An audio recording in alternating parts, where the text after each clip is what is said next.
Oi, seja bem-vindo a mais um podcast da ABDH, a Associação Brasileira para o Desenvolvimento do Edifício Hospitalar. Nosso papo de hoje é com duas diretoras da ABDH, passado e presente, mãe e filha, ambas arquitetas. Quem está aqui com a gente é a Madalena Mello e a Flávia Moura. Vão contar um pouquinho dessa história, vão falar sobre a troca de experiências, sobre de que maneira evoluiu tanto a arquitetura para a saúde quanto os processos dentro da BDH. Sejam bem-vindas. Obrigada. E eu já começo com uma pergunta para vocês. Vocês podem ficar à vontade para responder, para começar por uma ou então pela outra. Vou falar de diretoria da BDH. Como é que foi essa história? Como é que vocês começaram, cada uma, a sua história dentro da BDH a partir da diretoria? Acho que a Madalena começa com a primeira. Eu conheci a BDH há muitos anos, num evento que eu fui em Londrina, e lá eu estava buscando, porque na época a informação não chegava até a gente tinha que ir atrás dela. Lá eu conheci, fui para esse evento, que eu recebi um folheto de uma médica, parente até, e que mora lá até hoje, e eu fui. E lá tinha uma feira também de exposição de equipamentos, e em um dos estandes tinha uma folha de papel ao maço para você colocar o seu nome com a sua intenção de se associar à BDH. Então, nem era BDH, era ADH ainda. ADH. Não era Então, BDH. Vamos quebrar um pouquinho a sua história para contar essa história da ADH para a ABDH? Como é que foi? Por que ADH e por que virou ABDH?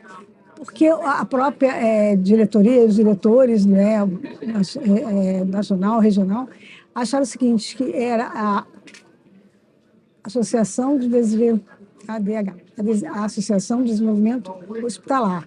Então, é uma coisa mais ampla. Então, Associação para o Desenvolvimento do Edifício Hospitalar, para frisar que se tratava de área física, do edifício. Então, foi nesse momento que houve essa alteração, e foi também nessa época que a BDH tomou mais corpo, né? Começou a acontecer mais eventos e mais encontros, e aí eu fui a primeira no Espírito Santo, porque a gente não tem assim uma associação forte com vários associados. E aí a Flávia resolveu também se formar em arquitetura e acabou que entrou também para a arquitetura na área da saúde, e aí chegou a hora de eu passar o bastão. Passei meu bastão para a Flávia. E aí, Flávia, como é que foi receber esse bastão? Pois é, acho que por alguns anos, né, a gente teve a BDH, a Madalena foi diretora por um tempo, a gente tentando, ela era sozinha, com algumas outras pessoas que se associaram, né, da multidisciplinar, muitos enfermeiros, né, participaram. E aí, quando foi o quê? 2007, eu acho, 2008, eu entrei para a diretoria como uma coordenadora. Antes eu não queria saber de hospital, era mais arquitetura. E aí a gente começou a trabalhar, foi a mesma coisa, a gente começou a trabalhar mais, eu me envolvi mais nos projetos. Eu falei, bom, então vou ter que aprender também, porque não dá. Então foi quando eu fiz a especialização. Antes da especialização mesmo, a gente já estava com a diretoria, eu já entrei como coordenadora.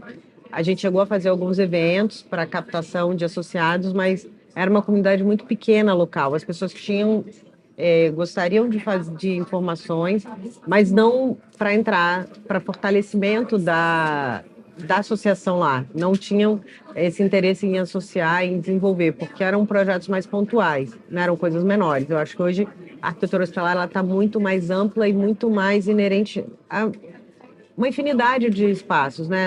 A gente vê desde a residência para uma pessoa que tenha, né, alguma necessidade. Então, eu acho que isso pulverizou a necessidade e as pessoas buscaram também mais conhecimento. Então, hoje, a gente consegue uma associação mais forte, com mais pessoas interessadas nesse desenvolvimento. Desenvolvimento de tecnologia. Então, também eu acho que a gente precisa se especializar mais, porque você não consegue fazer mais sem ter tanto conhecimento. Isso hoje favorece a associação, o fortalecimento dela. Desde eu comecei como coordenadora, a gente fez alguns eventos, e aí chegou uma hora que a Madalena falou assim, agora vamos trocar, você vai para frente e eu vou ficar como coordenadora, porque, né, você vai viajar mais, né, vai aos congressos, eventos, e vai fazer mais as coisas. Não que ela não venha, mas Aham. ela pediu, né, e a gente trocou um pouco, falou, você está com mais gás para poder levar à frente. Então, a gente chegou a fazer, hoje, né, eu já tenho a Beth, há uns anos atrás, falou assim, não, vamos fazer, a gente saiu uma época, voltamos, Acho que e... Oi? eu saí na época, a troca foi na época da Beth. Da Beth, Da eu Beth acho eu que... gostava. Não, porque a Beth, como ela era VP do Fábio, do É. Fábio Bittencourt, e aí você voltou, foi uma época que a gente voltou, eu voltei como coordenadora também. Só para a gente dar uma explicada aqui, contextualizar Sim, quem está acompanhando o nosso sim. podcast, a Beth Elizabeth Elizabeth Hirte, Rich é a antiga presidente da da BDH. BDH, Isso. e o Fábio Bittencourt, Bittencourt. que foi algum tempo atrás, já nem lembro quando foi a época dele. Então, é Já um dos mais é um dos mais antigos, né, antigos, da BDH. Então, Então, só para a gente dar essa contextualizada acho aqui, que é uma história.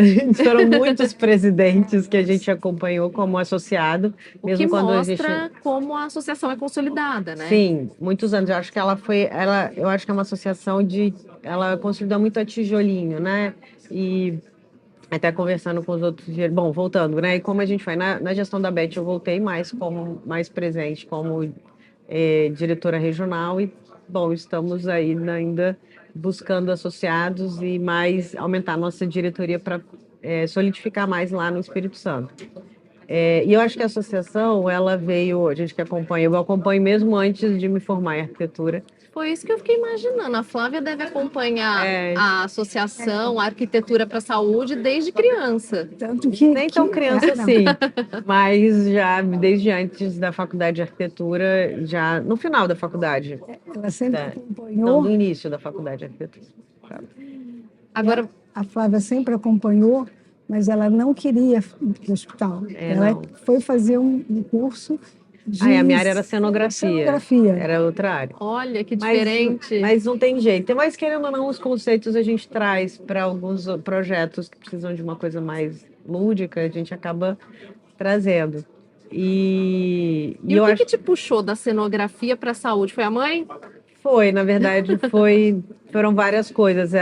Na época, ela tinha uma sócia e ela precisou desfazer a sociedade. Eu falei assim, então, você agora vai ser minha sócia, e aí ou você trabalha ou não trabalha. E aí a gente foi assim, foi um convite muito Foi democrático. democrático. Livre, espontânea Livre, pressão. espontânea pressão. E aí eu falei, ok. Então, na época eu falei, vou começar e depois eu mudo. Mas aí não tem jeito, você começa a fazer. Se Eu acho que apaixona. todo mundo começa a fazer saúde, não tem uma pessoa que não se apaixone e você vai. Eu acho que é uma coisa cativa. Acho que é porque a arquitetura para a saúde ela está sempre inovando. Você tem que atualizar e é uma descoberta. Então você não é uma coisa estática. Eu acho que, bom, acho que várias áreas da arquitetura, mas ela é muito desafiadora, né? A tecnologia vem junto com várias inovações, então você vai se Coisa- apaixonando, você vai permeando e ela é muito ampla também. Uma coisa que eu tenho notado nos bate-papos é que vocês estão sempre falando da questão da tecnologia. Então, acho que isso, nesse momento, deve ser aquilo que mais se destaca, né, na evolução da arquitetura para a saúde. Eu acho que eu acho que é um grande destaque, sim, porque é tecnologia médica, tecnologia construtiva, velocidade de obra, tecnologia de projeto, né? De informação, de TI, de equipamentos, porque a arquitetura hospitalar, você tem que tratar ela como uma coisa possível de mudança. Porque às vezes você faz um projeto e uma área você determina um uso. E com a evolução tecnológica, com a necessidade, ela muda. Então você tinha vários quartos e aquilo tem que virar um pavilhão para entrar equipamentos. Então, é uma arquitetura que ela não pode ser estática. Por isso, os materiais que você usa são mais fáceis de você demolir e adaptar. Ela tem essa dinâmica. E a parte de equipamentos é pesada. A tecnologia é pesada, e graças a Deus, né? Porque tem vários equipamentos que ajudam na cura das pessoas. Acho que o processo de projeto para a saúde, ele precisa ser muito flexível, né? Que fala, essa flexibilidade, possibilidade, porque senão né, a gente passou por um período de pandemia, onde os hospitais tiveram que se transformar, e se ele não tem uma infraestrutura preparada, então você não pensa só no que você está fazendo, né? Você pensar ou planejar uma edificação de saúde, eu acho que qualquer que seja, né, de uma pequena clínica, um hospital pequeno, médio, grande porte, você tem que pensar em como ele pode, o que ele pode se transformar, né? Então você tem que, não é que eu vá saber o que ele vai se tornar, mas você tem que fazer com que ele seja flexível e adaptável. Então é um quebra-cabeça muito legal, né? É uma coisa muito E interessante. aí, quando a gente trabalha com planejamento, né, da área, isso ajuda, porque você já pensa na ampliação. Se é um hospital novo, você pensa e já deixa espaço. Se é uma reforma, um hospital já construído, que você vai reformar, você tem que dar o seu jeito, porque são várias dificuldades que você tem e você tem que superar mesmo. Não tem... Ô, Madalena, você está falando e eu estou aqui pensando em algumas curiosidades que foram surgindo ao longo aqui da nossa conversa. Você está falando bastante nessa questão dos projetos, das mudanças que foram acontecendo.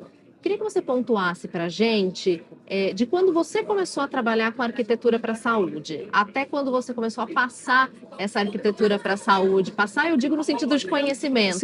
Para a Flávia, o que mudou? Assim, quais foram as principais mudanças ou as principais evoluções durante esse período? Essa parte de equipamento, a gente já falou. Da tecnologia. O que mudou é que quando eu comecei, eu não tinha... A informação não chegava até a gente. Você tinha que ir atrás.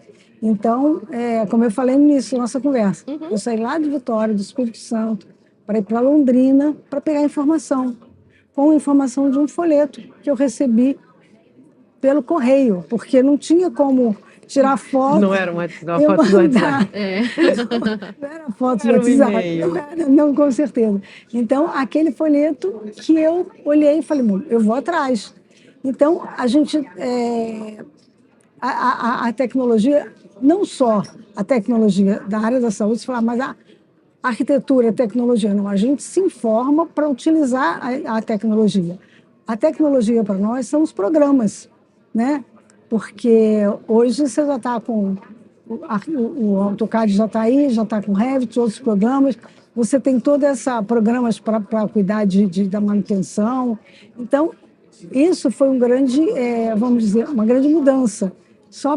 Eu comecei desenhando, eu desenhava, botava o papel manteiga na prancheta, fazia ponta com estilete, lixava, os mais antigos sabem disso, e limpava.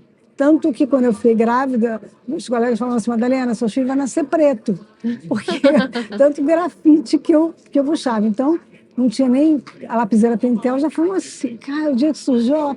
Então, são os desafios. Aí vem o AutoCAD, aí você tem um hábito você treina agilidade no traço, aí aquele negócio te trava. Então, eu não projeto no AutoCAD, porque... Você acha que a tecnologia tirou um pouco, facilitou, é claro, mas tirou um pouco de repente, da criatividade do arquiteto, justamente por não ter esse traço, ou da característica, da assinatura mesmo? Eu acho que a gente perdeu isso. Porque até hoje, quando eu chego num lugar que eu vou ver uma coisa, eu pego e faço um croquis, que não era uma coisa, era uma linguagem do arquiteto, a expressão. Ele se expressava através do desenho à mão. Né? Você tinha que explicar para o teu cliente isso. Então, eu achei estranho, eu falo assim, Flávia, não gosto de nada. Ela falou assim, mãe, você não sabe como as pessoas valorizam. Ela como professora, mãe, você não sabe, os meninos não sabem fazer isso. Então, eu falar que isso aí perdeu. Claro que eu, como mais antiga, é uma coisa que eu gosto, né? Você desenhar, pintar, fazer aquarela para mostrar seu projeto. Mas a gente tinha tempo para fazer isso. Hoje é tudo hoje para não. ontem, né? Aí falar que perdeu a qualidade, não ganhou em muitas outras coisas. Quer dizer, hoje o projeto ele sai mais preciso, para compatibilizar fica fácil. A primeira vez que eu tive que fazer uma compatibilização era assim, fase de arquitetura, bota o papel, copia a instalação tal, copia... Você ia botando papel desenhando à mão, você imagina. Hoje você vai... Quanto tempo? Hoje você pega uma coisa de cada cor, ou joga no Revit, que é mais fácil. Você tem programas que fazem para isso. Então, ganha. Sobre a forma, eu comecei a analisar isso, é um sentimento meu. Eu comecei a analisar, os prédios começaram a ficar com formas mais, né, ou grandes curvas, grandes sacadas, porque você, no computador, no programa, é fácil você demonstrar. Agora, imagina a gente fazer um 3D, que você botava vários pontos, ia puxando. Então, a tua visão era dentro daquela caixa. Hoje, não. Eu acho que isso a gente ganhou. E a parte interna, a função, isso a gente vai passando para os mais novos, que vai pegando. Então, por exemplo, nós mesmos, a Flávia faz cor. Quer botar cor? Entra a Flávia. Ela gosta sempre de botar uma curva.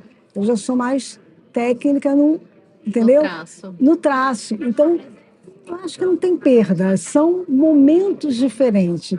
Mas a arquitetura perder, não. Porque você nós visitamos aquele prédio da Disney.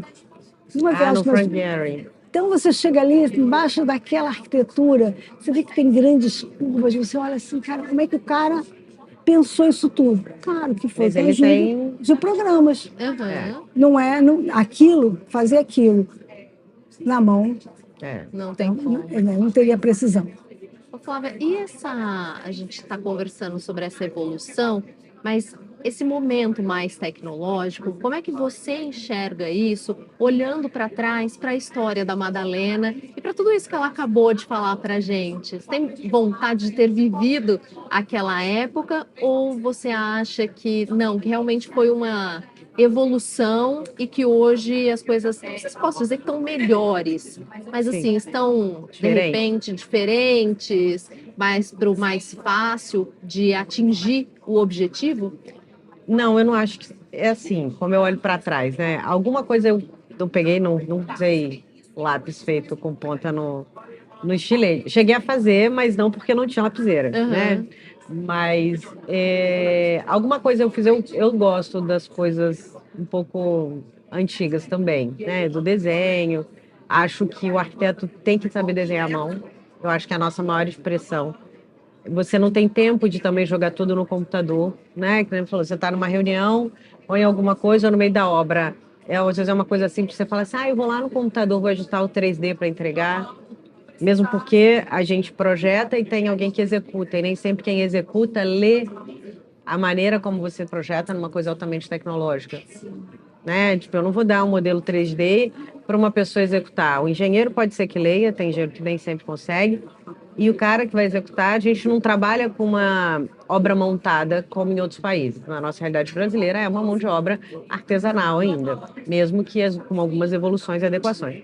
Então, eu acho que não dá para viver desenhando sua mão, porque a gente não tem esse tempo, e eu acho que, foi o que ela falou, a gente tem ganhos com uma maneira de projetar e de pensar a arquitetura mais precisa, mas eu também não acho que dá para você não aprender a saber utilizar a ferramenta e ir direto para um computador e só utilizar um programa de geração de volumetria.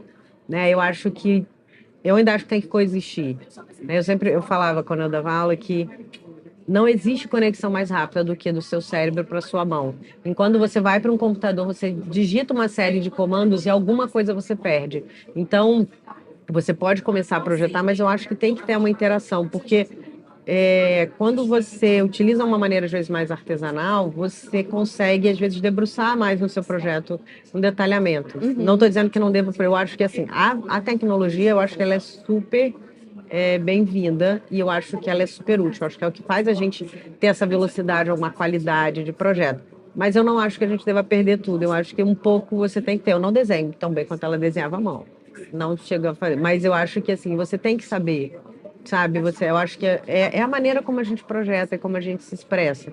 Né? Antigamente era assim, nossa, desenha bem, vai ser arquiteto. Não acho que seja isso, porque eu não acho que você tem que saber desenhar bem, porque você aprende a desenhar e é um desenho técnico, né? Então, eu acho que não é uma história que você deixa para trás. Não acho também que é só o futuro. Eu acho que a gente sempre vai ter que misturar tudo para fazer um bom projeto. Mais ou menos como, vou usar aqui uma linguagem que todo mundo está acostumado a ter, que é o aplicativo de mensagens na mão, que é uma mensagem muito rápida, mas muitas vezes muito fria. E aquele bilhete que a gente faz com a nossa letra, só que nem sempre dá para mandar o bilhete. Muitas vezes o WhatsApp é mais fácil, né? O aplicativo de mensagens, mas dá para misturar os dois, ora a mensagem, ora o bilhete, e assim fica tudo E eu acho que eu ainda Você- diria que não é tão radical, mas assim, você não consegue fazer uma boa mensagem se você não sabe escrever. Uhum. Eu acho que é mais por isso. Você usa a tecnologia, mas você tem que saber. Se eu puder. E é isso, uma hora eu posso Uma fazer, eu ótima preciso fazer o colocação. bilhete. Né? Você não sabe fazer, se você não sabe uma boa redação, você não adianta você ter uma ferramenta. Eu acho que é mais por aí. Uhum. Né? Você saber uma coisa não inviabiliza a outra. Então, por isso tem que saber. Eu acho que os fazer dois. um link disso aí, eu não acho que a arquitetura perdeu, não. Que ela está, pelo contrário, Eu está acho que melhor. A ganhou-se gente muito. melhorou muito. Né? O que eu falei, precisão, as formas diferentes. Mas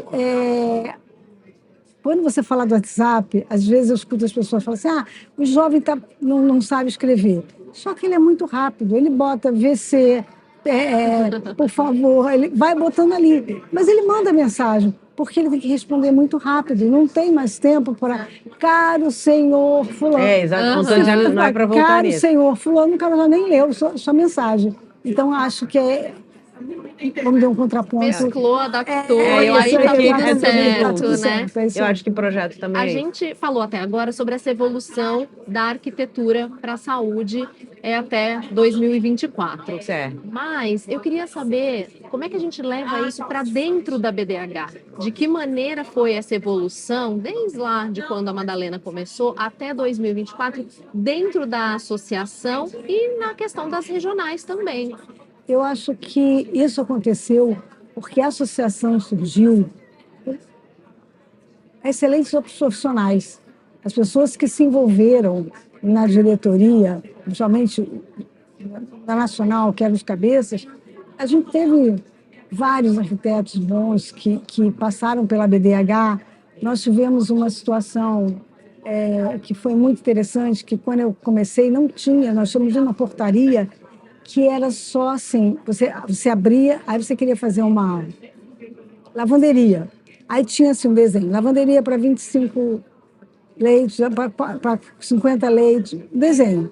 Aí o diretor lá do hospital, eu preciso fazer uma lavanderia. Aqui eu tenho espaço, cabe, faz aqui. E aí teve uma época que, há uns 20 anos atrás, a gente classificou de Frankenstein. Nós tínhamos vários Frankenstein. O que é isso?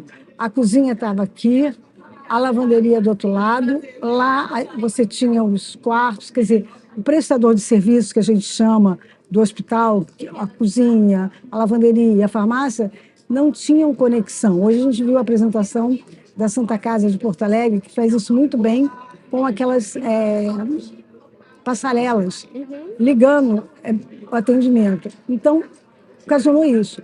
Quando eu comecei, que eu peguei aquilo ali, aí eu descobri, assim, indo na Secretaria de Saúde e tal, uma portaria 1884. Eu acho que isso foi o grande porque a gente tinha 1884, depois a que nós estamos até hoje, que é a RDC 50. Então, nesse momento, tinha a Regina Barcelos, o Flávio Bicalho, a própria Mariluz, o próprio Bros, faz a parte de instalações Salim. Então, eram profissionais que batalhavam junto com a Regina, e a Regina era da vigilância sanitária, batalharam e foram organizando, que aí surgiu essa norma e a BDH com pessoas atuando muito ali. Então, acho que foi isso que fez com que essa consolidação e eram revistas, arquivos, encontros. Então, acho que isso foi bem, porque não tínhamos tudo na internet. Então, a gente, né, acompanhando essa evolução, né, que a Madalena falou, do grupo inicial da BDH, que batalhou muito pela essa questão da confecção, da criação dessas normas, da evolução, da melhoria dos estudos para o edifício da edificação hospitalar, aí eu vejo assim, eu entrei numa BDH, eu falei estava até falando com outros diretores, eu entrei numa BDH que era uma BDH, a BDH artesanal, onde todo mundo se juntava a isso, não que hoje não aconteça isso, mas assim, as coisas eram feitas muito mais na tentativa e erro, e tipo, tem alguém, vai ser regional, não sei se tem alguém, vamos, né? E as coisas eram tateadas. E aí a gente ficou um tempo fora, quando a gente voltou como diretoria, que já eu voltei, que aí a gente começou a ter as reuniões, já eram reuniões mais online, e aí eu falei que é uma outra BDH com manuais, e aí eu falei, a BDH ao longo desses anos ela se profissionalizou e se solidificou como associação. E é muito legal você ver, porque é uma coisa onde era um grupo de amigos e de pessoas que queriam discutir o edifício e que batalhavam para que tivessem melhores legislações e que melhores profissionais para uma edificação que ela é tão complexa e precisa tanto de uma especialização, não dá para todo mundo fazer, e que aprenderam muito na prática. Tipo, vamos organizar esse conhecimento, vamos juntar as pessoas, né? Eram grupos menores. E aí depois você vai vendo pessoas do país inteiro. E aí falou assim, não, agora é muita gente, a gente precisa fazer um manual para você conseguir seguir, para que todo mundo fale a mesma língua, né? Então, é uma BDH que ela se profissionalizou, você vai fazer um evento, algo para os seus associados, falou assim, agora tem um checklist enorme. Antes era assim, não, vem aqui, fulano pode ir aí, dar uma palestra, arranjar um lugar. A gente chegou a fazer palestra assim, não, a gente chegou a fazer lá em Vitória, vamos fazer um café da tarde. Não, o Flávio foi vamos fazer uma aula, passar um diretor do hospital, então o Flávio vem, a gente conseguiu um auditório, vamos fazer. Hoje não, você tem uma série de programação, não dá, porque esse mês vamos fazer a divulgação para então isso vai ser, agora vai ser online, tem que chamar alguém para filmar ou não vai ser, porque todo mundo agora quer participar do país inteiro, até porque tem regiões que têm profissionais com questões para dividir que são muito boas, e às vezes não tem na minha regional, mas tem na do lado, e a gente pode fazer um híbrido, né? Então eu acho que assim, a BDH ela é uma associação que ela vem, ainda continua sendo uma luta de formiguinha, as pessoas se ajudam, mas virou um formigueiro, vamos dizer assim, era um grupo, né? E é muito legal você participar e ver essa evolução da associação que se fortaleceu, né? Agora tem eventos mais robustos, a quantidade de parceiros, tem parceiros patrocinadores que estão desde o início, você vê que é muito, muito legal fazer parte desse crescimento e dessa solidificação da associação. Falando particularmente da Regional do Espírito Santo, o que tinha na época da Madalena que não tem agora na sua gestão e vice-versa? Uau! Na minha época, como era muito presencial, a gente se encontrava, a gente teve uma época que foi bem movimentada, e foi essa época até que o Flávio foi, que a gente tinha no grupo, eram os arquitetos, tinha engenheiro e tinha enfermeira. Porque eu acho que o enfermeiro traz muita coisa do dia a dia. Conhece o funcionamento do Ele hospital, instiga né? a gente a pensar a edificação de outra e forma. te dar respostas. E naquela época a gente tinha um grupo que se reunia com frequência e pensava, fazia programação. Vamos encontrar para fazer um café. Aí era o café com bossa lá, aquela turma. Conseguimos fazer um evento. Mas aí o que aconteceu? As meninas ficaram grávidas e por coisas a gente acabou que teve que dar uma parada. O grupo meio que dispersou. Aí o grupo dispensou e aí voltamos depois, hoje, né? Acho que agora a Flávia pode dizer que está... É o meu novo cenário. Eu acho que o novo cenário é que naquela época não tínhamos tantos arquitetos que trabalhavam com saúde. E hoje... Que era um desafio da época. Que era um desafio maior, não tem tantos anos assim, mas eu acho que de alguns anos para cá a gente tem uma quantidade maior de cursos de especialização, então a gente tem uma demanda cada vez maior das instituições, porque né, as vigilâncias sanitárias começaram também a se especializar e a buscar a regulamentação das edificações. Então, muitas pessoas buscaram. Então, hoje, o que eu tenho um cenário com várias pessoas que trabalham com saúde, e aí eu estou buscando arrecadar o maior número desses profissionais para que a gente consiga, vamos dizer assim, estabelecer melhor a nossa regional. Né? Então, pessoas que já estão que entram em contato, a gente não chegou a fazer um evento ABDH muito único, né? Mas já a BDH participar de outros eventos e as pessoas têm mais interesse, tem um grupo muito grande. Então, eu acho que, de repente, vamos dizer assim, era um terreno muito pouco fértil. Hoje a gente tem um terreno muito fértil para desenvolver mais a nossa regional e fortalecer a BDH lá também, mais um pontinho do país, porque eu acho que a quantidade de profissionais interessados e que trabalham efetivamente com saúde aumentou por uma necessidade de mercado mesmo. Eu acho que isso é legal. Eu acho que essa seria a maior diferença. Uma época onde as pessoas, quando você falava em projeto de hospital, as pessoas tinham medo, né? Eu acho que era um pouco isso. Achavam que era coisa de gente maluca, porque o hospital era só para gente doente. E aí, quando você falava que tem uma morgue, aí, nossa, morre gente. Falei, morre, sempre morreu. Mas ninguém queria saber. Então, eu acho que quando achavam que era um pouco de loucura, e hoje a gente tem muitas pessoas ávidas por querer saber e por juntar esse conhecimento. Eu acho que essa é a grande diferença desse panorama ao longo dos anos. É muito legal a gente ver esse contraste, né? Até porque, na época, vários colegas meus falavam para mim, você é doida fazer hospital, coisa feia, tudo branco. Aí esse hoje... conceito foi mudando. Tanto que eu fiz um projeto, um trabalho acadêmico, que eu apresentei no hospital, onde eu usei cor, usei muito jardim. E aí as pessoas descobriram. E outra coisa também, tem essa descoberta, que não é mais aquele bicho-papão que eu tenho medo de entrar, eu não. E também, com a RDC 50, ela é muito bem estruturada. Que, inclusive, a BDH colaborando com sempre isso, com as discussões, com a melhoria, né? Vamos dizer, com a atualização da RDC 50. Dois integrantes que trabalharam, vários trabalharam, né? Até o cargo. E as próprias revisões, a BDH tem participa ativamente. Até hoje. Então, essa norma, essa RDC, ela acaba que direciona. Então, como a Flávia falou, as vigilâncias também se profissionalizaram, tendo profissionais que entendem. Então, a fiscalização...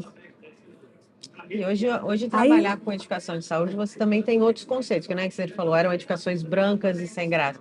Hoje você tem uma questão de hotelaria, questão de neuroarquitetura, de espaços verdes, espaços acolhedores. Então, mudou o foco. A arquitetura para a saúde, ela não é fria. Hoje ela te abraça para, né, os ambientes como...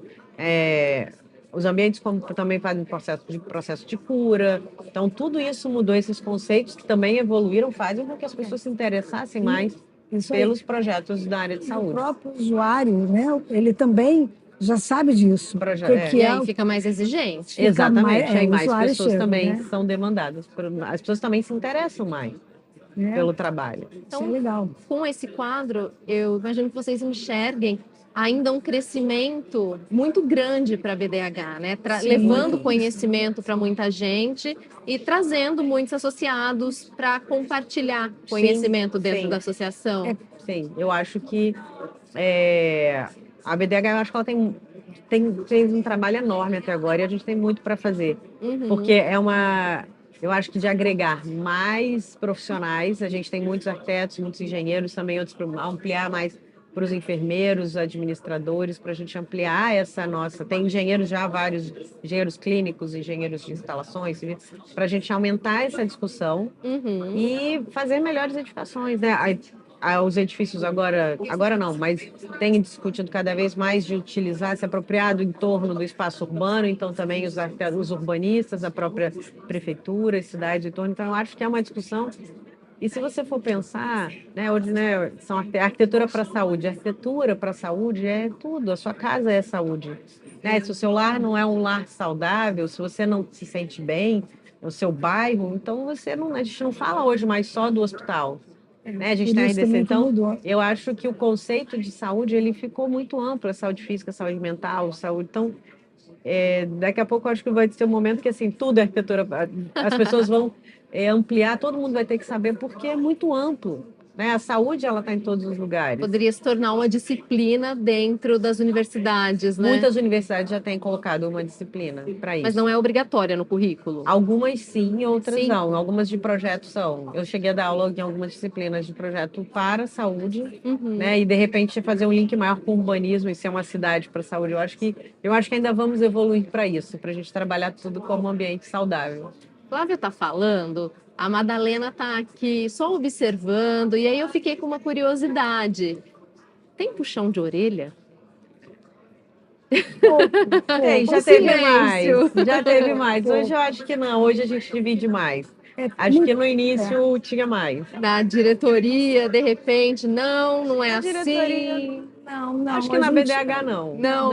Não a gente muito. trabalha, é muito tranquilo, nosso relacionamento. parceria com mesmo. parceria. É. Parceria. Às vezes a gente, assim, sofre porque o outro, sempre a gente sabe que está com coisa, mas tem um trabalho para fazer, outra hora tem essa parceria também, porque não tem como, eu não deixo de ser mãe, ela não deixa de ser filha. Então, mas é tranquilo, a gente nunca brigou.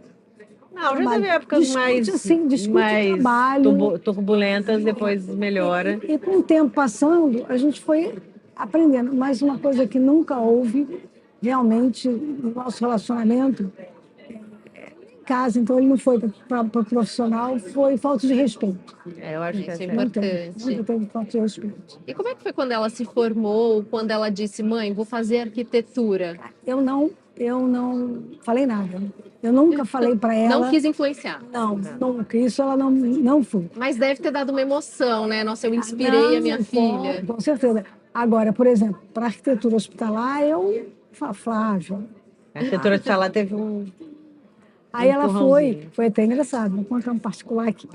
Foi engraçado. Ela trabalhou, trabalhava comigo, né? E participava das discussões e tal, das leituras, fazia pesquisa, com mais outros meninos.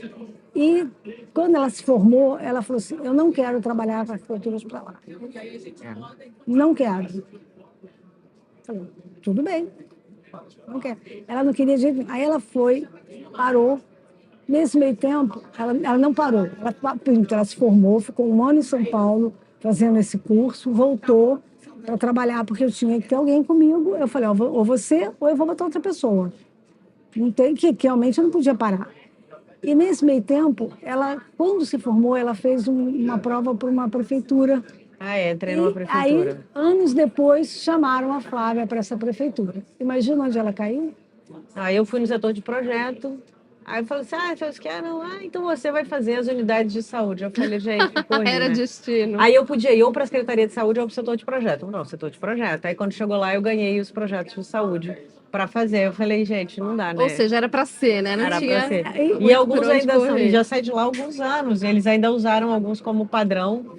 Depois o arquiteto que ficou lá, meu amigo, ele falou assim, não, você me dá autorização para mudar? Eu falei, claro, não, eu quero por escrito, porque não é por... E aí acabaram usando ainda por algum tempo os projetos. E também ela percebeu o quanto ela tinha adquirido de conhecimento por estar ali nas discussões. Aí que ela via, quando vinham os assuntos que ela resolvia, aí ela resolveu fazer a especialização lá na Bahia, que eu fiz em 2000, ela fez, 10 anos depois, ela fez a mesma especialização. E aí... Seguindo os passos. Mas não foi nada assim pensado. Tem filhos? Aconteceram. Tenho 2. 2? E aí, será que vamos ter uma terceira geração de arquitetos para a saúde? Não sei, eles são muito pequenos ainda. Ainda não dá para saber. Não tem aquele desenho com a mão da vovó, fazendo um predinho? O meu filho desenha, ele gosta muito de desenhar. Mas não sei, vamos ver. Daqui a alguns anos, daqui a uns 10 anos, a gente de repente conversa. Quem sabe a gente não bate um outro Vai ter papo 3 gerações? em 3 gerações. Mas não vai ser mais, provavelmente, avó, filho e neto, não. Ainda vai demorar muito. Não sei, Tem mas vamos 6 ver. anos. Não, ele é pequeno ainda, mas quem sabe, né? Antes da gente, a gente está chegando já ao final aqui do nosso podcast, mas antes da gente encerrar, ainda tem 2 coisas que eu quero pedir para vocês. Primeiro, a Flávia contou um pouquinho sobre a gente ainda precisa fazer isso, fazer aquilo na Regional do Espírito Santo. Sim. E eu fiquei curiosa, imagino que quem está com a gente aqui no podcast também possa ter tido essa curiosidade. ano que vem? Já tem coisa planejada? Como é que deve ficar a regional? Então, para o ano que vem, o que que a gente está planejando? Tem algumas pessoas que já têm contato para ampliar a diretoria, porque a gente até discutia, ficava assim, a gente pensa muito igual, e aí alguns eventos que a gente que eu pensei em propor, eu ficava assim, será que é isso que as pessoas que estão aqui, os nossos colegas querem? Né? Se são... Eu tenho várias ideias, eu falei, será que são as minhas inquietações ou será que são os que as pessoas querem que a BDH traga para esse? Então é um terreno que a gente ainda está tateando, mas eu já chamei umas 2 pessoas para incorporar, que são mais novas. Que Que você tem não uma vai contar pra outra gente. visão. Não, porque ainda não está fechado. E aí como tem 2 pessoas que já até para a gente conversar muito em breve, para a gente buscar. Mas o que eu vejo é que a nossa regional não penso em começar com coisas muito grandes de eventos. Eu acho que a ideia é que a gente tenha um grupo menor e que vá começando de uma maneira informal para a gente entender o que a gente vai levar de fora. Eu acho que a gente tem muita coisa para discutir local ainda, né? Tipo, pessoas que trabalham em hospitais, que fazem projeto. Então, como a gente vai para estruturar melhor os eventos do próximo ano? Então, eu acho que a ideia é entender o que a gente pode propor. Eu posso trazer, né, alguém de renome nacional para fazer uma palestra, mas será que essa palestra vai ser única ou se ela vai dar prosseguimento? Ou será que se a gente começar a fazer encontros com as vigilâncias, é algo que Ou seja, ainda tem muito interessa? estudo pela frente. Então eu acho que a gente precisa planejar um pouco e a ideia é trazer pessoas novas para que a gente tenha outras ideias. De repente eu estou pensando por uma via e a gente por outra vai conseguir deslanchar melhor. Ou seja, quem está com a gente, que acompanha os podcasts da BDH, vai ter que continuar por aqui para descobrir quem são essas acompanhem pessoas. Quem são e o que vai acontecer lá. É isso aí. Bom, e aí, para a gente encerrar, de fato, eu disse que tinha 2 pontos para vocês.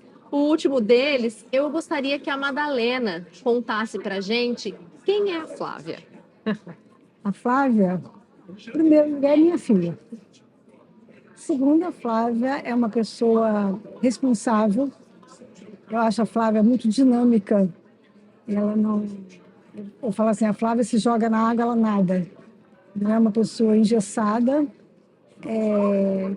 criativa, responsável, tem um potencial muito bom para a parte administrativa e é a nossa relações públicas de escritório. Legal, Flávia. E agora, quem eu falei que é a Madalena? Madalena? Então, deixa eu ver. Pergunta difícil, né? Vamos lá. Bom, minha mãe, vou começar, né?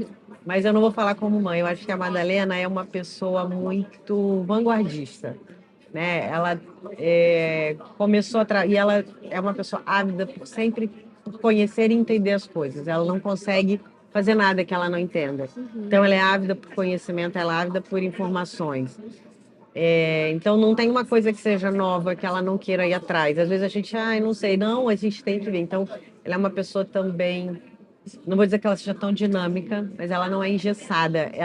Às vezes você pode olhar e achar que ela não é dinâmica ou que ela está mais na dela, mas ela fica pensando, e aí ela precisa se nutrir das informações. Então, eu acho que é uma pessoa que ela é inovadora, busca sempre estar à frente, você vai contar, ela não mede esforços para as soluções, seja na vida pessoal, seja no trabalho. Então, ela busca, então é uma pessoa que está sempre ali batalhando, às vezes até em prol dos outros e não dela, mas ela é uma pessoa que, eu acho que eu diria, se eu fosse resumir, uma pessoa inovadora e vanguardista, e muito competente, inspira, está sempre ajudando. Ela acha assim, não, eu não consigo dar aula, passar, ela não é essa pessoa de aparecer, mas ela é uma pessoa que ela consegue ensinar e passar para muitas pessoas, tanto que várias pessoas estão sempre por ali, para a gente trocando informações, pedindo orientações, eu acho que seria isso, a Madalena é isso. Ela fica na dela, mas ela consegue agregar as pessoas. Agora dá uma olhada para o olhinho da Madalena. Cheio de lágrima.